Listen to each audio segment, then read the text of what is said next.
Samarqand shahrining taniqli Gagarin ko'chasi. Orientir bo'ladi Dashkonli yoki bitta svetofordan keyin Karimbek restorani. 2 xonali kvartiramizni ko'rib chiqamiz. Mana shu eshigimizdan kirib kelamiz. Prixojniy zonamiz bo'ladi. Malagabaritka deydi bunaqa joylarni. Chap tarafda birlashgan sanuzelimiz joylashgan. Marhamat, ko'rib o'tishingiz mumkin. Ichkari eshiklar akfa alyumindan bo'lgan ekan va hamda derazalar ham akfa alyumindan bo'lib turibdi. Uyimizdagi videoda ko'rinadigan hamma narsa qolay ekan. Polimiz taxtalik turibdi.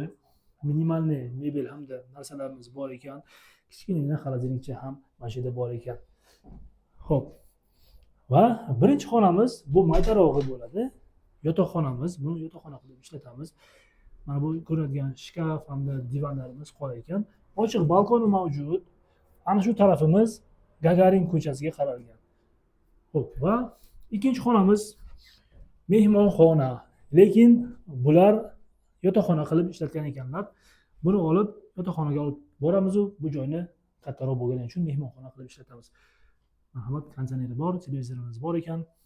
Gagarin ko'chasi Dashkonli 4 qavatli eskidon 3-qavatda o'rtada joylashgan ekan. 2 xonali kvartiramiz sotuvga chiqdi. $54,500 deyaptilar. Savdosi albatta bor. Zudlik bilan aloqa chiqamiz. Keyingi videolarimizni o'tkazib yubormang.